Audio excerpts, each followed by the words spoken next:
name is Monica Price and welcome to my Christmas show. And on today's show, I have a very special guest, singer-songwriter Ceri Justice. Ceri, thank you so much for joining me. Thank you so much, Monica. And it feels like Christmas already. Look at this. It's fabulous, isn't it? It's great. So good to see you. Thank you so much for joining me today. Thank you. Ceri, you've got a long history in singing and songwriting. So tell me a little bit about your history and how it all began for you. Gosh, well, you know, Monica, I was a late starter. And the reason for that, I think, was because I didn't have any contacts. I didn't have the know-how. I didn't really know any musicians. And I think it was a big confidence thing. So all of the above, really. But once I got going, yeah, I'm sort of on the third album, as you know. So the first gig I did was actually at the Marquee Club. And that's in Birmingham, isn't it? No, that was the one in London. Oh, one in London, yeah. Fantastic. And that was, I think it caught everybody by surprise because I'd never done a gig before. I'd never performed in public. I didn't have a band. And all that happened was I sent in 3 songs and managed to get into the final heats of this huge nationwide competition. Fantastic. And it was quite remarkable because obviously I was quite terrified. Yeah. And it was an amazing event. And there was little me, no band, no history, no gig history, and it was remarkable, Amazing. Really, in every way. And did you, when you went there, did you expect that to happen? Did you expect to have such a good response from that competition? When I sent the 3 tracks in, gosh, no, I completely forgot about the fact that I'd entered.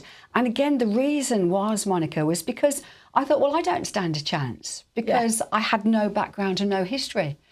And it was sometime later when I got the phone call saying, would you and your band, you know, the band that I hadn't got, where are those would bands? you like to come down next week to London because you've got through to this heat?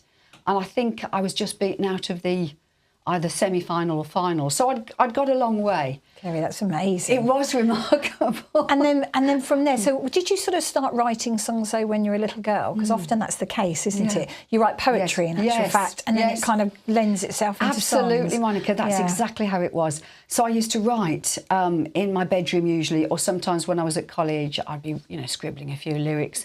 And I kept thinking, yes, but these are songs. But because I didn't have a band or know any musicians, they were actually lines, you know. But some of it became songs. And eventually I did get to know people and years rolled by and I started to think, well, you know what, I better get a move on.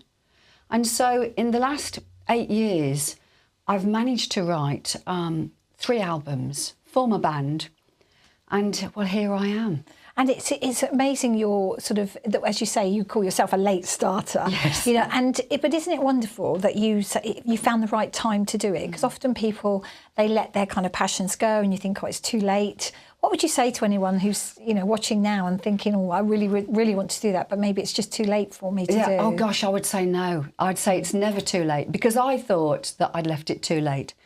And as I say, for all of the reasons I've given, I just didn't get on with it.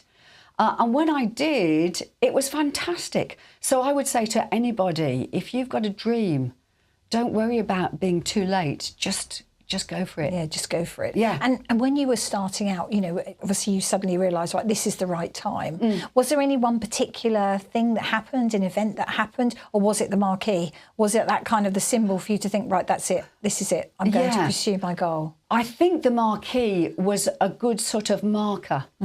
But I suppose I could say life was happening, things were happening, relationships, etc. So it was like I was diverted and allowing myself to be diverted. I wasn't single-minded enough for various reasons. And then one day I just thought, you know what, I need to get on with this. And I think as you get older, you start to realise that sometimes you've just got to focus.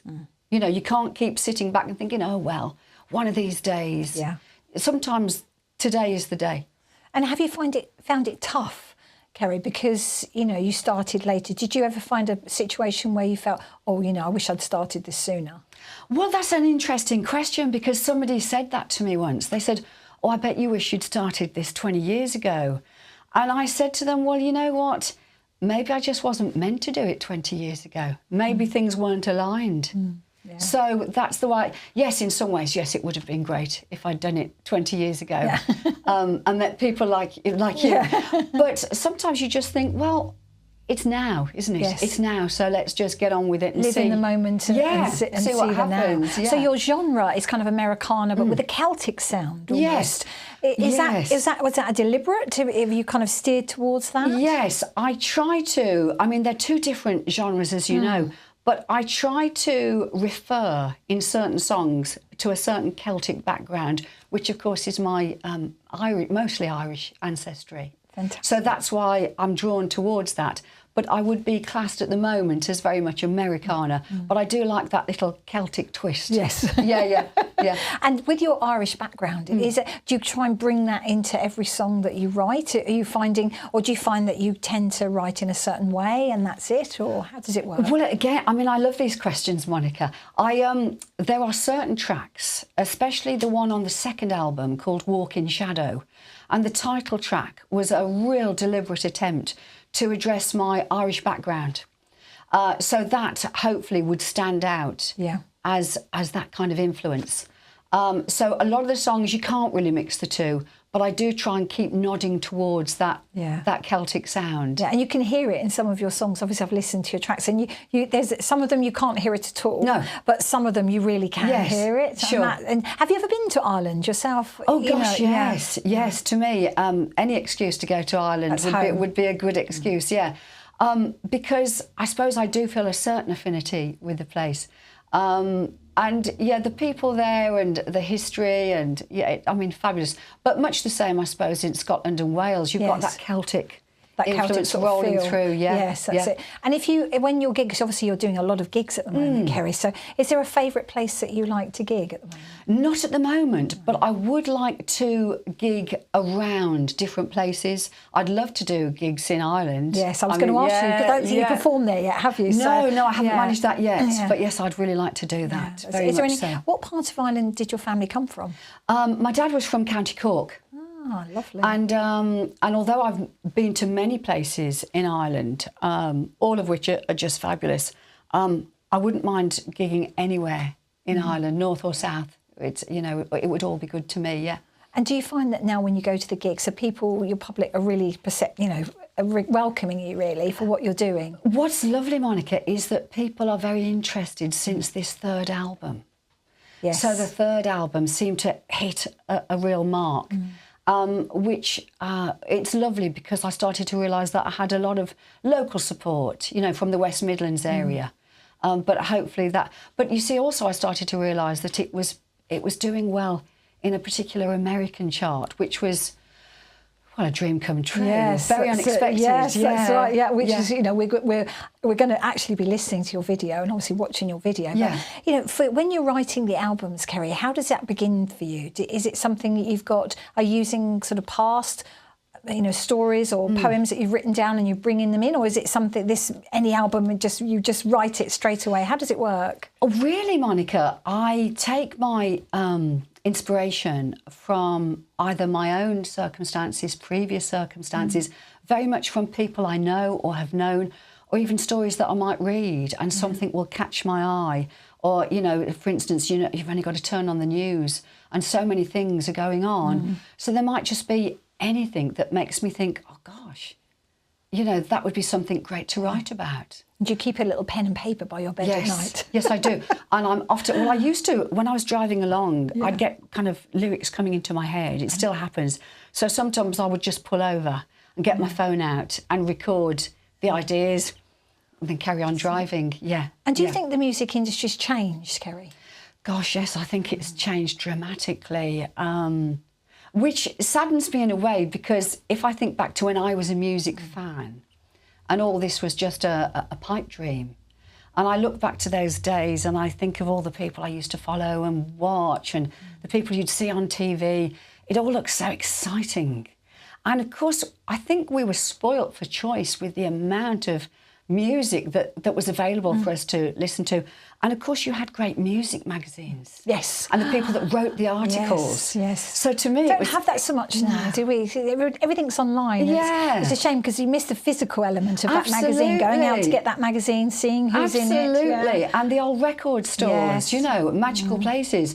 So I do hope that maybe there might be people watching who might try and bring that back. Yes, Wonder Vinyl's making a comeback. You know, it has done in the last couple of years. So Yes. is it something that you would ever do? I know you've got CDs. Would you consider doing a vinyl? Oh, yes, I would. Yeah. Because again, when I was a music fan, just to be able to look at the album and the cover, the artwork. That's it. It's the covers, Yeah. isn't it? The If covers there are was amazing. lyrics, you know, printed inside, you know, fantastic, or photographs. What Wonderful. was your first album you bought? Can you remember? Oh, gosh, I can tell you some of the first albums. I can't remember the exact one. But I started to buy Cat Stevens. Oh, loved, of course, yes. Absolutely loved. Early Roxy music. Yeah. Alice Cooper. Oh, fantastic ones. Eric Clapton. And then I started to delve into the music that had come before. Yeah. So it was kind of Woodstock albums. Wonderful. Where you'd think, my God, you know, and Yeah. you discover more and more artists. Fantastic. Yeah. Well, listen, we've got to take a quick break, Yeah. but stay with me and come back and join me in just a minute.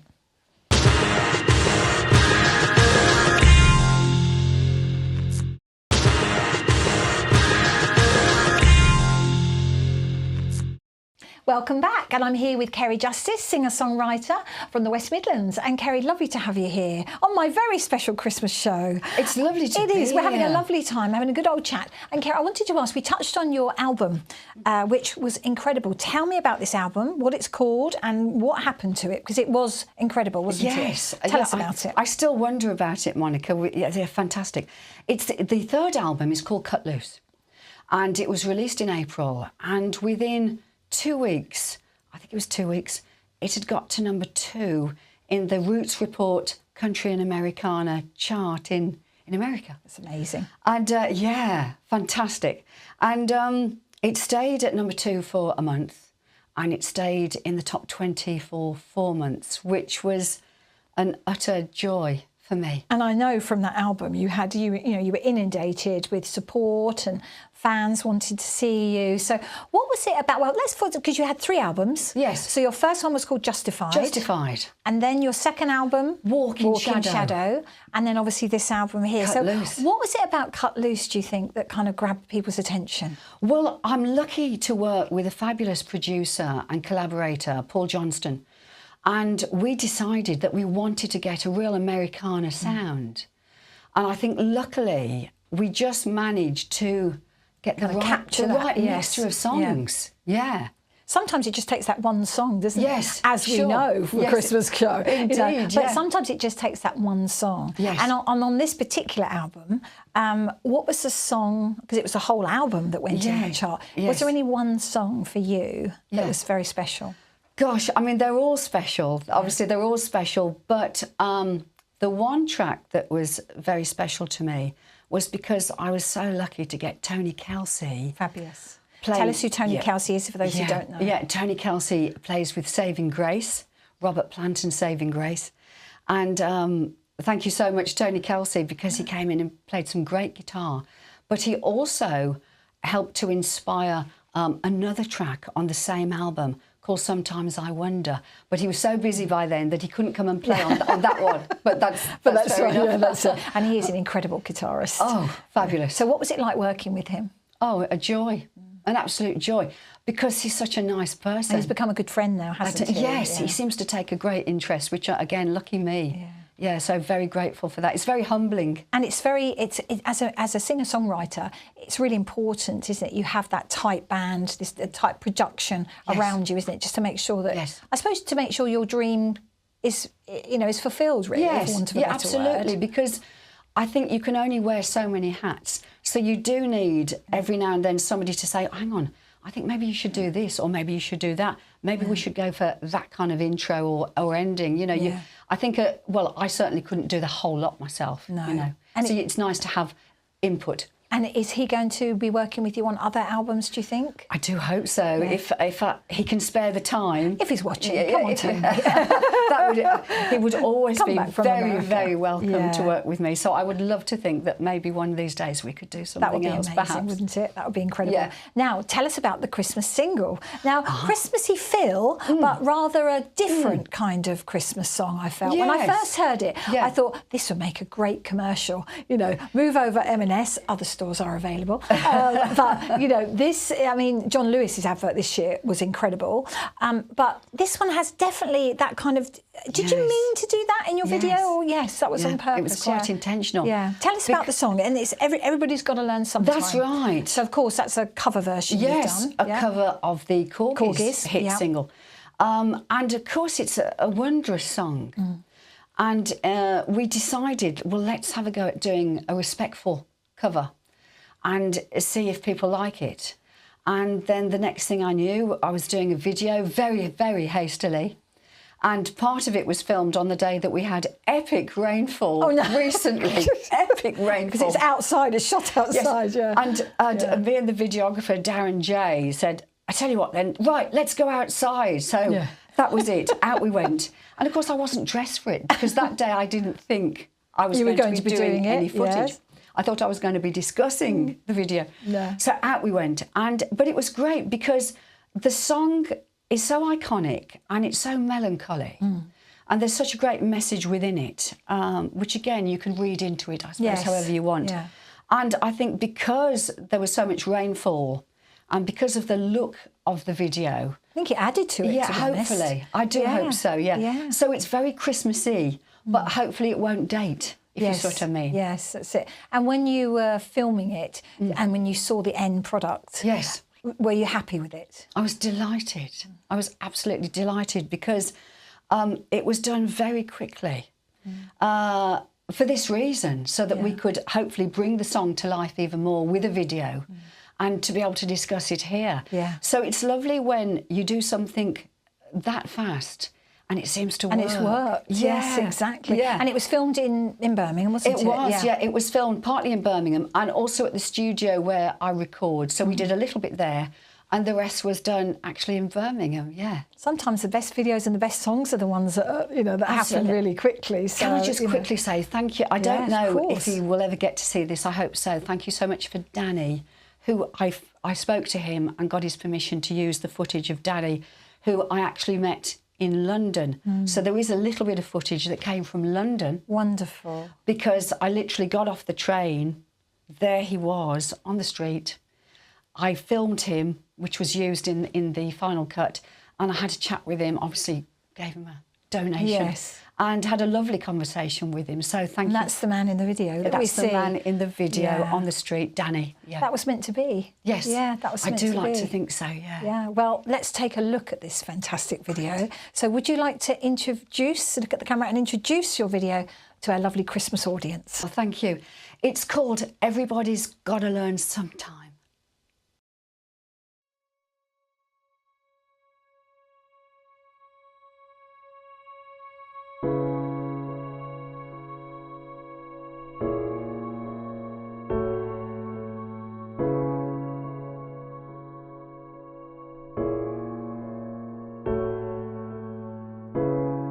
Change your heart and look around you.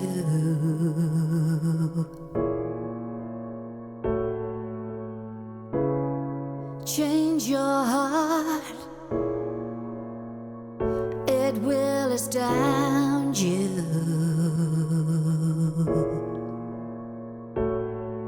I need your loving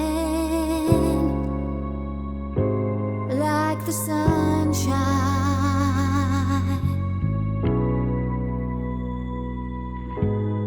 Everybody's gotta learn sometime. Everybody's gotta learn sometime. Everybody's gotta learn sometime.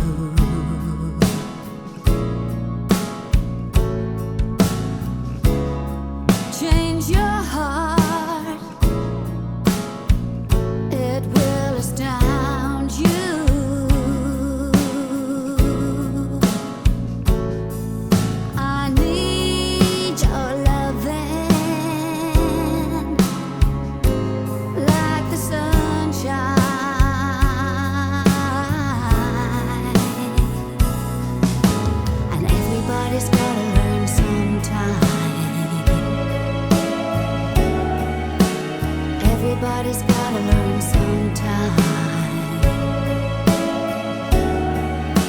And everybody's gotta learn sometime.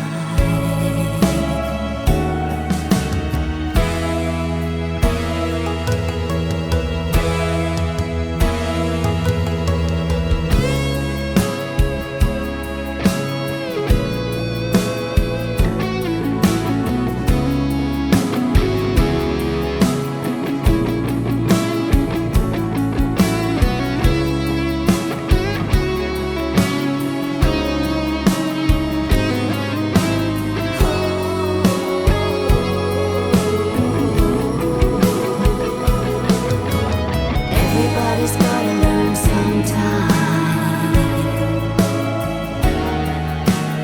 Everybody's gotta learn sometime. And everybody's gotta learn sometime.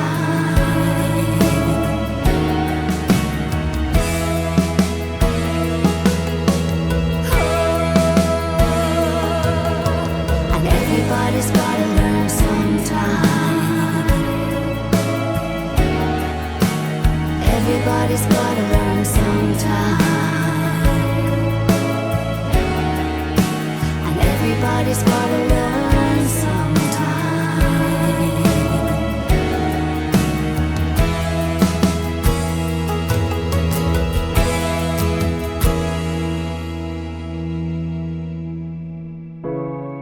Change your heart and look around you.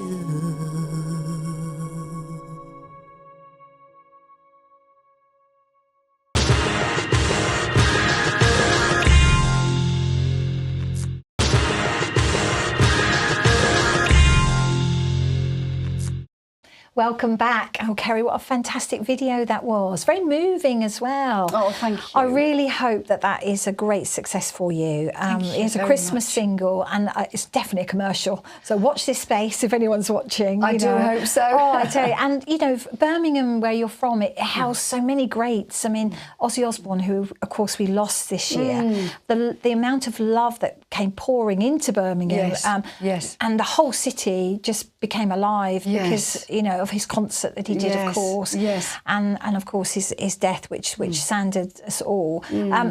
But there's been so many musical artists, so many greats from Birmingham, and of course Wizard. But then the great Yes, Christmas yeah, single, Wish It yeah. Could Be Christmas. You know, it's one of the ones that come out every single year. It's certainly the one that I play every single year. And, you know, and the thing is about a Christmas single, I don't know if people realise, but, you know, it can earn you so much money.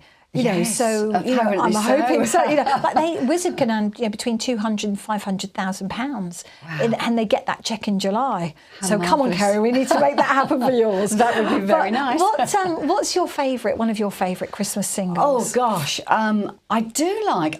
You don't tend to hear it that often, I don't think. Yeah. George Harrison Oh. did a Christmas song. Well, it was more of a sort of a New Year's Yeah. vibe.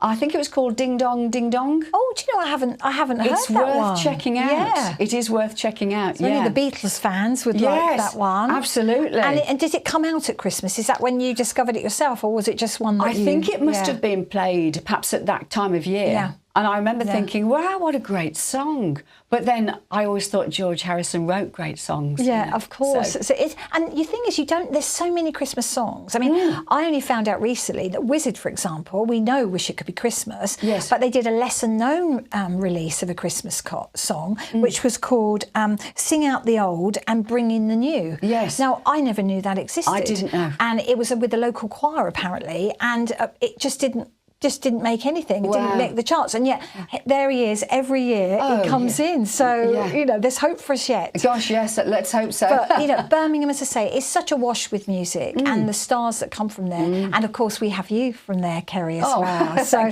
thank you know, very much. Is there when it comes to Christmas time, obviously this is our Christmas time, is there anything, what traditions do you do, Ceri, for Christmas? What do you do at Christmas time? Well, on Christmas Day, it's my mom's birthday, Oh, and how her name is lovely. Mary.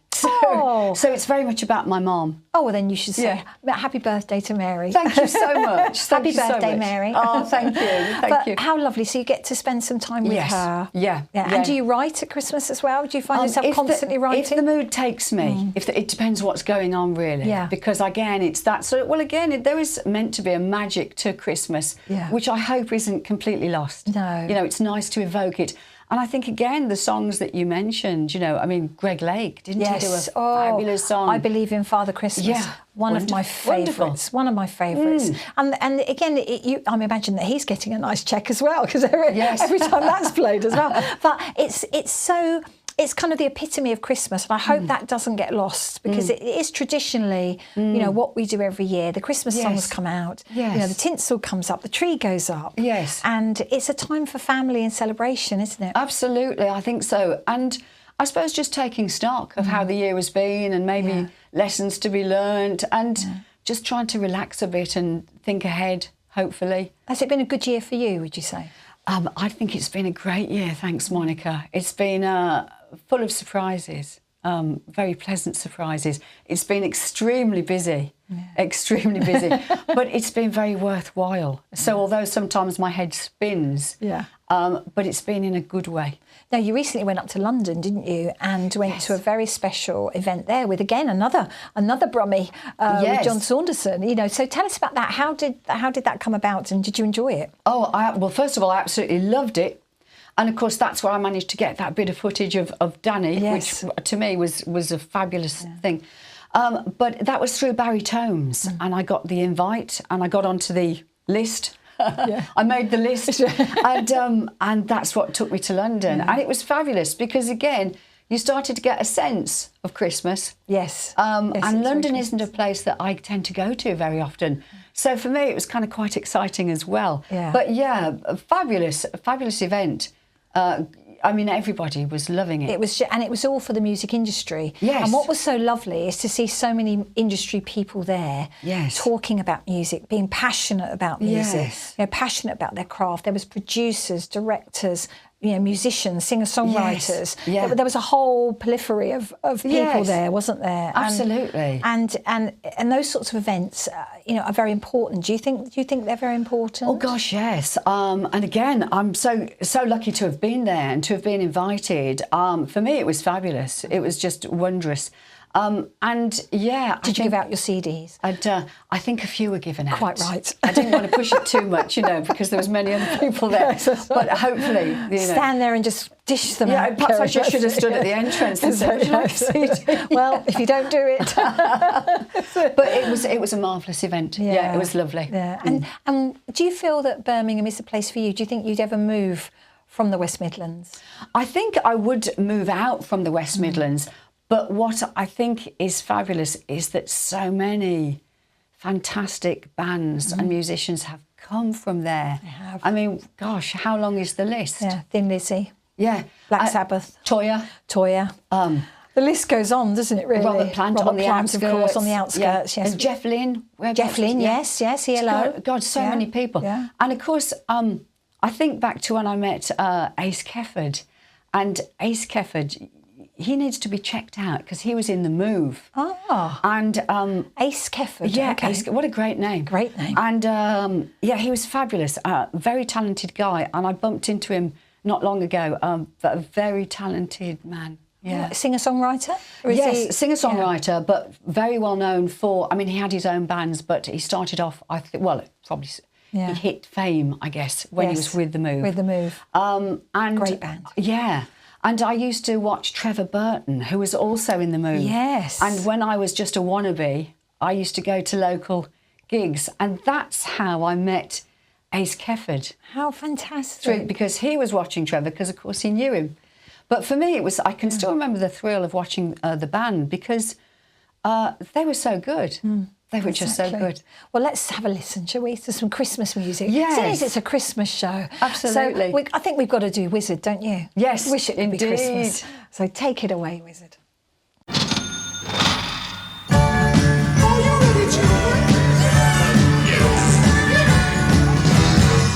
When the snowman brings the snow, well, he just might like to know. He's put it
Oh, well, that puts us in a Christmas mood, doesn't it? Welcome back. Absolutely. I'm telling you, that's the song that needs to be played. Yes. Kerry, but we're going to be looking up past Christmas songs again in a minute, but let's talk about the future.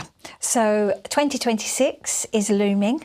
So what does that mean for you? What plans have you got for 2026? Well, I'm in the process of recording more songs. Fantastic. Yeah, so that's exciting. And also, I would really love to raise my profile, get better known, and if I could get a hit single or a songs better known, that would just be fabulous. I'm just trying to promote what I'm doing, because what I'm doing has been such a cherished, long-held dream, which, as you know, took me a long time to get to it.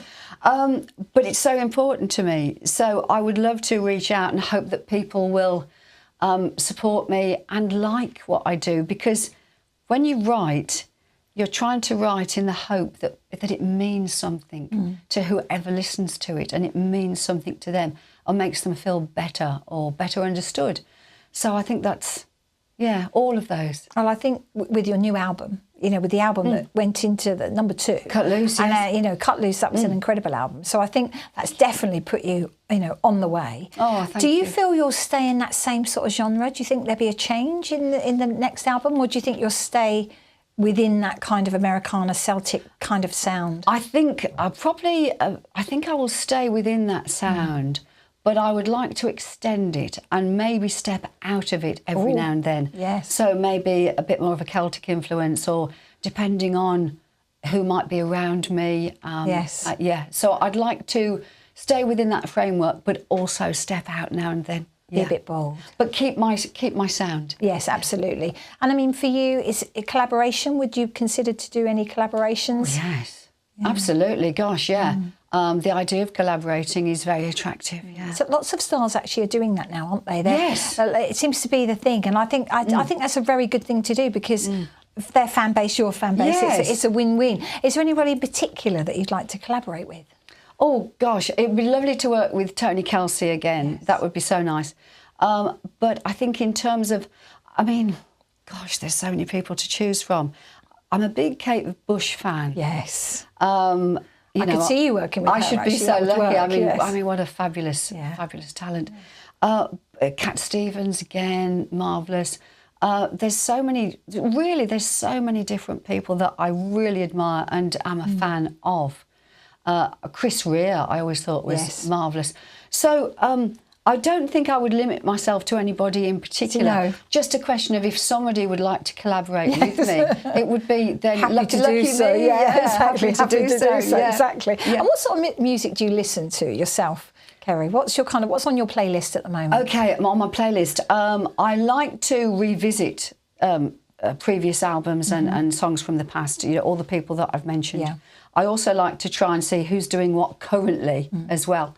Do you think that's important, that you keep up to date with what's happening currently with the music world? I'm not as up to date as I should be because I'm busy working. Yes. But I like to try and keep some kind of an eye on what's going on and who's doing what, because there is so much talent out there. There is. And I think in terms of people who are trying to break through, there's obviously some very interesting young bands coming up. Yes. A lot of talent, whether it's from people that have gone before or people who are just on the edge of breaking through. There's a lot of talent. Yes, exactly. Yeah. And we spoke, earlier we spoke about, do you think the music industry's changed?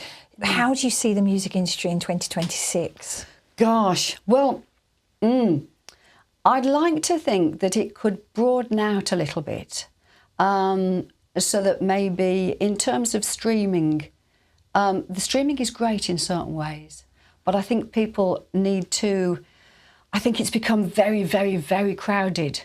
So I don't know if there's a way around that. I mean, I really wouldn't know. There's been a lot about that in music magazines, hasn't there? How, things like Spotify, where lots of artists actually taken themselves off of Spotify because the artist itself doesn't earn any money. Yeah. And, the good old days when you had a record company and a record deal and your record would break, you would get money. But artists, well-known artists, unless you're exceptionally well-known, they seem to be the ones that make the money. But the lesser known ones, it seems to be a real struggle. Do you find that yourself? Oh, absolutely. Because I've yet to see any money. I hope I do at some stage. Yes.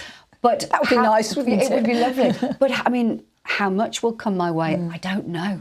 I don't know, because all I keep hearing is, you don't earn much for streaming.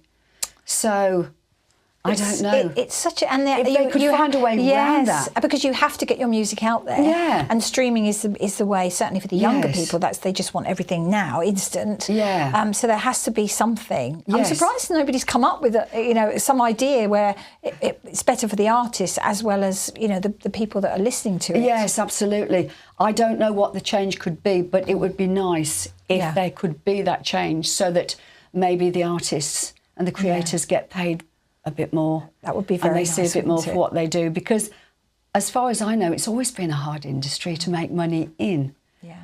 So it's a tough industry, the music industry. Yeah. There's no doubt about it. But, you're going to be very successful, Ceri, I'm sure. You have been very successful. You've got 3 albums. Thank you. One more to come, which you're writing. Thank you. So, Ceri, I think, we've got to finish, haven't we, really, with the great Slade Christmas song, which, of course, is... Merry Christmas, everybody. Merry Christmas, everybody, which, we'd like to wish everyone a very Merry Christmas. And this was recorded in New York, actually, in July, this song. Apparently so. Yes, and it was also, I believe, when John Lennon was in the studio recording his album, Mind Games. Mind Games, yeah. That John Lennon lent the equipment to Slade so that they could actually, do this song. Isn't that fantastic? Isn't that wonderful? Yes. A little bit of John Lennon history. I love it. But Ceri, it's been an absolute pleasure to have you on the show. Thank you so much. Thank you, Monica. I think it'd be wonderful to see another album from you. Thank you. And wonderful to see you do more collaborations in 2026. And it's just been wonderful. So, Ceri, I think, I'd just like to say Merry Christmas to you. And Thank you, Monica. I'd like to wish all of my guests and audiences that I've had in the past a very, very Merry Christmas and a very happy 2026. So, Merry Christmas, everybody. Merry Christmas. Take care, and I will see you all in the new year. Bye-bye for now.